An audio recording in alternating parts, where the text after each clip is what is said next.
that. Prof, Yes.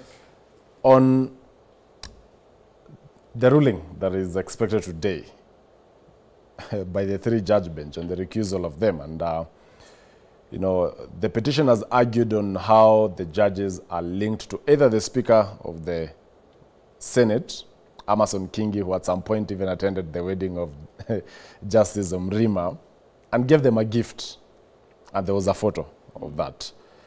And at the same time, the appointment of Eric Ogola's wife to the Kenya Water Tower Board.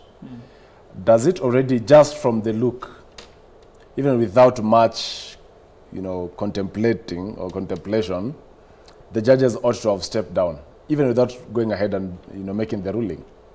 There are two ways around this. First of all, I want to really tell Gachagwa's lawyer not to really play a lot of victimhood. Because when you start showing those things, you start giving a sign that your case is not solid. Because there are two ways. But those are just preliminary Yes, objections. I'm trying to say that there are two ways. So one way is to focus on the substance of the case you have in point, and then if the judges make a ruling otherwise, it will be very clear that they are compromised. Then now you can use these links to now explain that this was not right. Then now you can go to Court of Appeal. Maybe it will be too late. No, because the fear here is this is on the conservatory orders being set aside. This is High Court. By the same No, bench. this is High Court. You can seek those orders in Court of Appeal and now make argument. The substance of argument. But where's the time, Prof? Because I understand as soon as the conservatory orders will be lifted, Yes. Kithuri Kindiki will be sworn in. So if at all the bench is compromised, it will be too late for... That is how people work smart. You can even prepare a petition to be taken to Court of Appeal. This can happen. I'm saying there are two ways. Just allow me to explain. Two ways is, they have highlighted it, but focus on the substance of their case before the judges, and you may give them a chance. You never know. What if they rule against the case? Then already you say they are biased. Because sometimes this is your judge. Maybe he's on your side. Yes. And for you already telling them they cannot give you your justice. Already you are the one playing to the gallery saying, I cannot win this case. Yes. That's another way. Another way is, I give an example, Joy. It's good to give examples. I was a professor in Strathmore for 12 years, academic director. My wife is sitting on a course where those exams are in my office. She's studying until midnight, and the exams are in my office. My wife never liked these courses, which are more like ethical courses. She was an economic, financial head. Yes. So imagine she failed the ethical course and had to do again. And I had the exam in my office. There are people like that, Yes. isn't it? Yes. But there are people who tell us, sweetheart, here are the exam. Wait, just write a marking scheme, go with. Yes. So maybe these judges can do the same thing. Give people a chance. So I'm saying one way, give them a chance to look bad. Give them a chance to kill their own career Yes. by ruling in a biased manner if the substance is strong. Yes. The other way is that in jurisprudence, now we look about Jurispesa. jurisprudence. Jurispesa now. In jurisprudence, when you see a conflict of interest, whether you rule nicely or not, the conflict of interest has already kind of spoiled the mood in the court. It is upon the judges to make the decision, not the lawyers to demand for that. Normally, if you go to UK, by the way, you're living in the US, you cannot meet a judge to have coffee with them. You cannot. Who are you? You don't meet them. They don't talk to people. Because you cannot be talking to someone who will judge you tomorrow.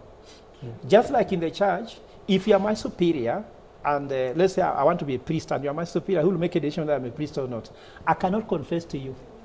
Because if I confess anything to you, you are not allowed to say it anywhere. So if I say something that may lead to my dismissal, you can't talk about it. So for that matter, it is this matter is not about the lawyers asking for it. Should be the judge himself seeing there's a conflict of interest and leaving. But why are they not likely to do so? Money. Because see, any time you appoint in a judge bench, your share capital goes up in Kenya. And the person with the biggest wallet in town is William Ruto. Gachagua is the second person with the second largest wallet. So then you are a judge there, you're asking yourself, should I take the box or I take the money? Because the box might be so deep but also it must have nothing. So Gachagua is a box, isn't it? Yes. But you see, William Ruto is money. You see, this money has been given, isn't it? Yes. And you know the amount. Let me highlight this is important. When you look at the court the other day, it was a battery of lawyers, even ex-attorney general and sitting attorney general. Have you ever seen a case where attorney general has gone in person to represent the state, apart from this one? Tell me which one you know of. So this is a high voltage case, and money is moving. And I want to highlight here is I'm very sorry, Kenyans, that since the president took office, Attorney General's office has used around 230 billion shillings in litigation. People like Githu Muigai, do you think you pay them 1 million to come to court? Look at those lawyers. You pay them 1 million. Yet we know very well that law is not a degree. Actually, if you do law, you can't say you are learned. Yes. Because you just tell me Article 150, Article 30. Yes. But for us, we are producing real content which actually are viable, researched. Yes. So according to me, there's a lot of money being spent in this case, and that's why the stakes are high, but also a name. Look like somebody like Elisha. He made his name by interrogating Mutuse. Isn't it? Yes. Now, if you want to pay Elisha, you cannot pay the same amount of money you used to do. I remember I used to, Robert Buraile came for my wedding as an MC. He was still not a big name. I didn't pay big money. But after my wedding, my brother, if you want him to MC your wedding, my brother, you have to pay through the nose. Yes. So it's about making name, it's about making money, increasing your market share. It's more commercial than legal. Let's move swiftly for the interest of time so that we are also able to cover the topic on the public participation on the extension of term limits. Yes. Ayodi, you know, the conservatory orders that were issued by Justice Chacha Mwita expired. And also today, by midnight, the ones from Kerugoya High Court will be expiring. So here, there is need to make a decision on the recusal of the bench. If at all they recuse themselves, then maybe the Chief Justice will form yet another bench. Yes. Or even expand it to 5 from the current 3. And at the same time, the conservatory orders are expiring. So how will that be balanced? Because if at all they are to recuse themselves, then they can't give directions. Yes. And if they recuse themselves, then the new empaneled bench maybe will not be able to sit today. Yes. Are we going to find ourselves in a crisis and possibly a window where Kithure Kindiki could be sworn in tomorrow? Yeah, we will find ourselves in a crisis because if the conservatory orders are not extended, then that gives the executive powers to go ahead and swear in. Now, the problem is here. The person you are swearing in is a professor of law. The same person understands that you must not be a state officer to get this job, and you must be a member of a political party for at least 3 months. But this person who is a professor of law does not advise the boss that, you see, the direction you've taken is not really correct. So if they go ahead and swear him in as the deputy president, already that one is unconstitutional. But again, once he's sworn in, according to the constitution, I may not know much about the law, but I know at least about the constitution, that the only way we can now remove him from office once we've sworn him is through impeachment. We don't have another way we can remove Kindiki once he's sworn in. So for us to go that direction, it means once the president swears this person in, whether his appointment was unconstitutional or not, he'll just go ahead and serve as the deputy president. So here the problem we have right now also is that if this 3-judge bench now decide, okay, you have questions on us, our credibility is questioned, let's step down, then that one makes even the conservatory order to expire like that. All those orders will expire. So the only thing we hope for, even if we are questioning the credibility first, is let's extend this conservatory order first, and then now we can continue with these legal battles. Yeah. I think the issue of judges, the High Court has 78 judges working in 45 stations.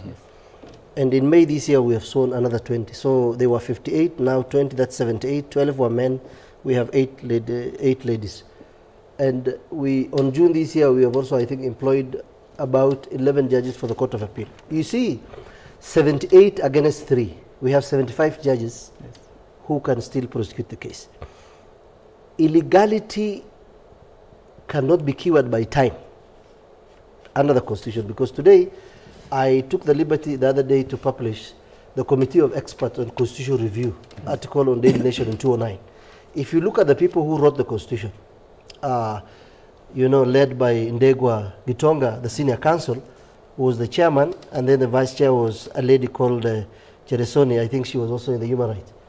The people who wrote this Constitution, majority of them come from people who are perceived to be marginalized. And that's why this document, the Constitution of Kenya, is becoming a living document for the political class. That if we have to govern ourselves, we must follow certain process. I have seen some senior counsel arguing that because of our political hygiene, impeachment is a political process. No. It's also a legal issue. It's also a legal issue. Meaning, that's why it's in the Constitution. For you to impeach the deputy president in this Kenya, elected by 7 million people with Ruto, there must be certain processes and procedures that must be followed in law. So you cannot rush the law. Well, we are completely running out of time. Let's focus on this. That is also very important, where members of the public are expected to submit their final views on the extension of term limits for the president and elected leaders today, Friday 25th October, before the Senate's Committee on Justice and Legal Affairs amid a public uproar over the proposal. This comes even as Kenyans continue to oppose that proposal, terming it retrogressive. Ian Keitani tells us more. Friday, 25th October, and Kenyans are expected to submit their final views on the Samson Cherargei-led controversial Constitution of Kenya Amendment Bill 2024, a bill that has elicited a heated debate in the country. The proposal, which has been undergoing public participation from 2nd October, if approved, will see term limits extended from 5 to 7 years. The proposal has, however, received backlash from Kenyans. Si kwamba ninapinga, ninakataa completely. Kwa sababu, according to me, this is total nonsense. Kwa government kama hii. Nikasema kangaroo government. It is a very primitive, very callous, very outdated and backward idea that all Kenyans must oppose. Kenyans have termed the bill as retrogressive and could possibly lead to dictatorship. We must not allow ourselves to be taken back into imperial presidency and dictatorship. Even if you increase Ruto's term limit to 100 years, there is nothing he will deliver for this country except auctioning state installations and infrastructure. The proposal has not only been opposed by members of the public. Kiambu Senator Karungo Wathangwa has also alleged a plot to cling to power by certain individuals. This 7-year term proposal is a grand scheme for people to retain power. While opposing the bill, Kenyans have slammed the Kenya Kwanza administration of leasing out the country, questioning why they'd want to continue being in office despite not keeping their election pledges. Our leaders are focusing on extending their terms and at the expense of even making our economy workable. Kwanza shughulikia mambo ya SHA, shughulikia mambo ya wananchi. Wananchi wanaumia, wacheni kutuletea miswada ambayo haitusaidii sisi kama Wakenya. Sababu sasa health wamepatia ndani, Getrack wamepatia ndani, airport wamepatia ndani. What have they done with the 5 years so that they're also asking for 2 more years? The ruling party has distanced itself from the proposal. Majority Leader Kimani Ichung'wah through his X account yesterday, terming the bill as a waste of time. If the bill sees the light of day, it will see the creation of the position of a Prime Minister, who will be the appointee of the head of state. Kenyans have opposed the move, citing it not being a priority. We have priorities. Creating the position of a Prime Minister is none of our priorities. Towards 2022, they were against creating of these positions. Why do they want these positions to be created? With tomorrow being the final day to submit views on the proposal, Kenyans have continued to oppose that particular proposal, instead slamming the Kenya Kwanza administration over failure to implement their pre-election promises. Question is, will the Senate put the views of Kenyans into consideration? Ian Keitani, K24 TV, Nairobi. We are completely running out of time. I'll just allow each panelist a minute to submit on the same. Today being the final day of the submission on the extension of the term limits. Prof. Yeah, I think that what is happening here is that you do not extend what has not been helpful to you. Like a job contract, when you start with probation normally, which is 6 months. After that, they give you 2-year contract. Then after that, they give you a permanent contract. So what has Kenya Kwanza done that needs this extension? Are they extending it because of William Ruto, or they're extending it because it is good for Kenya? So in my culture, when you marry from a certain community and you treat that woman well, they add you another woman. And if you treat them badly, they even feel like taking away that woman. So for us, this woman we gave William Ruto, has he treated this woman well enough? He's left people with a lot of abductions, deaths, corruption is very high, among other things. So if you have a CEO who is not managing well the company, do you extend the terms or not? Then secondly, I just hope they'll follow the law and the process, because I am sure now they are collecting views, but what they are suggesting must come to the people through a referendum. If they don't do that, I'm sure people have to come out and oppose it, because you don't change this thing behind the curtains. And I remember last time when Cherargei proposed this thing, I commanded the whole Nairobi with the people. We walked throughout Nairobi here saying, Katiba ya mwananchi sio rais. And we championed this and they went quiet.